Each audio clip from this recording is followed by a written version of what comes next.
Good afternoon, and welcome to what I would say is our Mid-America Christian Baseball Press Conference, but due to the circumstances, we are just doing a sit-down interview with head coach Brett Stanton. I'm Adam Stanek, Sports Information Director here at Mid-America Christian, and Coach, thank you for being with me today. Oh, no problem. The first question I want to ask you about is, you're coming off the winningest season since this program joined the NAI in 2008, finishing what was a COVID-shortened season at 21-10. And it looks like, the team that you're bringing back this year has a lot of talent to sort of replicate that sort of success. Can you tell me about what this season is going to present for you guys?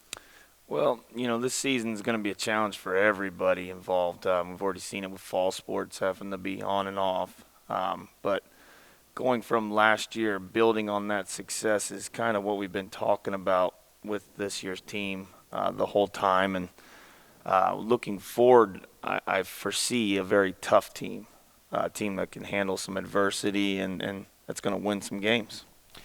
I aforementioned it in the last question that you bring back a really talented lineup. Some of your best bats from last year, a few that come to mind, Jan L.A. Adames, an all-conference catcher who might be seeing some other positions, I would guess, with the depth you have at catcher this year, as well as Edgar Martinez, who's just been phenomenal offensively and defensively for you at shortstop. What can you tell me about the guys that you're bringing back and what they'll bring to the lineup? Well, we're very excited to have Jan and Edgar back. I mean, Jan's made some great strides. He's going to be moving all around. Edgar the same way, just because you never know how COVID may hit your shortstop area or your center field area. But we also bring back Andres Gonzalez, who had a shortened season last year. First game of the year, broke his hand with the pitch that hit him there, and he came back strong at the end. We returned Grant Roberts, who had a lot of success in conference play. I'm looking for him to be continuing moving forward as a catcher. We had him at third base last year, but he's going to be catching this year. And we got a lot of other pieces that are going to be strong. I think Josh Fernandez is going to be better than he was last year. Brandon Reese.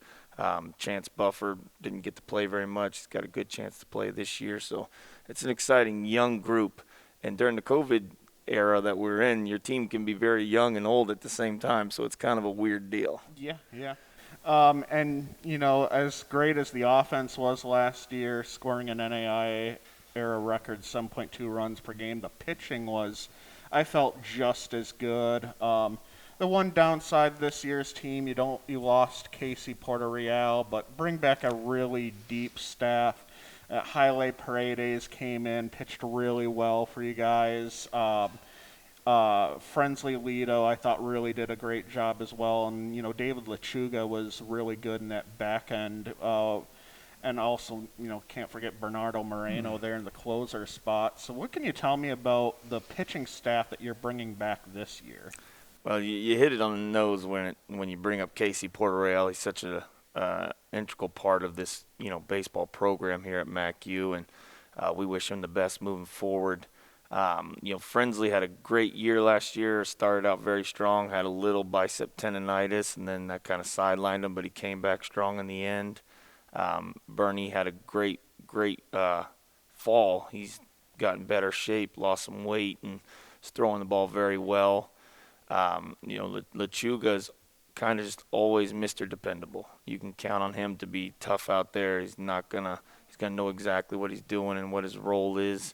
And Haile came off a year where he was a 0.99 ERA. That don't get much better than that usually. So we moved him from two-way, pitcher and hitting. We moved him to pitcher only to try to focus on that, and I think he's going to see a lot of innings. The exciting thing about teams that are going to be playing us is we've got a lot of guys that are returning that they didn't get to see last year. Archangel, Soto is a great arm. He had knee surgery last year, so getting him back is awesome. I think he's going to throw a lot of quality innings for us. Jairo Aparicio, He was coming off of surgery, getting his arm in shape. He's been throwing great this fall. And another guy we had last year, Christian Ballard, threw very well for us. We're excited. A lot of depth there. Touching on this pitching staff being so deep, but I think one of the things that really is a big highlight coming into this year is the recruiting class you've got coming in. Some phenomenal guys like Brian Garcia last year, the number one recruit.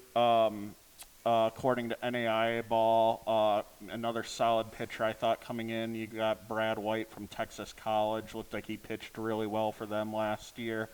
And just a lot of great position players all around. What can you tell me about this incoming recruiting class?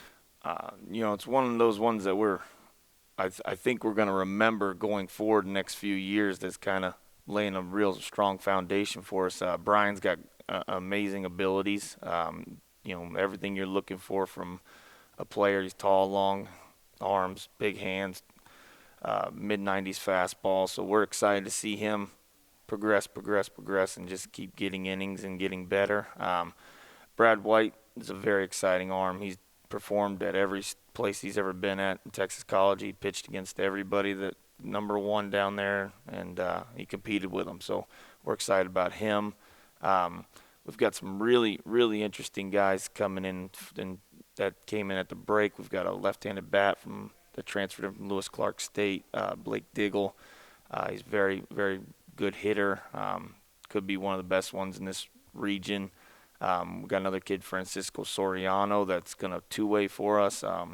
He's got tons of ability, great fielder, lots of power at the bat, and actually can pitch a little bit too. So we're excited about him. And then we got another kid local from Moore here that played at Rose State, Joe Ballack, that I think is going to be an all-conference type bat.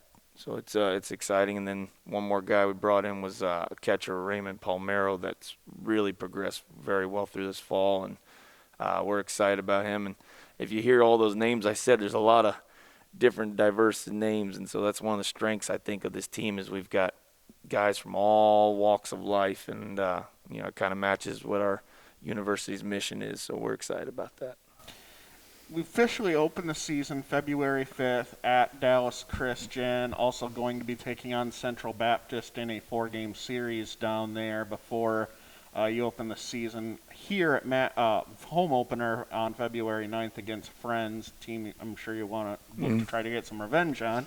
But you've got a lot of really strong non-conference matchups here before you start Sooner Athletic Conference play. You get Bethany again for a 4-game series, Evangel. A lot of programs that have put together Our Lady of the Lake. A lot of programs have put together some really strong seasons. What sort of tests are these teams going to provide as you head into a very challenging Sooner Athletic Conference play? Well, I hope they provide just, serious tests. I think, Dallas Christian and that Central Baptist early on is a great test. Central Baptist is in some media outlets ranked in the top 25, and they 20 wins last year. They're a strong team. I think they're returning a lot of guys. So as a early on test, that one will be a tough one. So we're excited about getting out there and getting our feet wet on that. Bethany came in last year, and I think we won that series 3 out of 4, but could have lost 3 out of 4. The one you lost was in 10 innings too. Yeah, well, no hitter till the 10th, and they found a way to win. And so they're a tough team. I think we're tops. Them and Friends were tops in that KCAC last year. So it's a good test. We have not seen Evangel, and we're excited to see them. Our Lady going down there and playing there.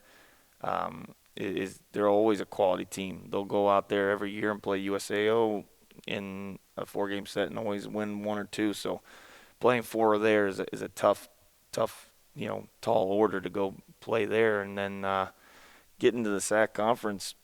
You could say the SAC conference baseball-wise is top 2 or 3 conferences in the country. You're always going to have 3 to 5 teams that are strongly considered as best teams in the country, and so we need those tests early on before we go into there, and we don't pull any punches. We go right into conference play with Oklahoma City and USAO and Texas Wesleyan. So we need to be ready.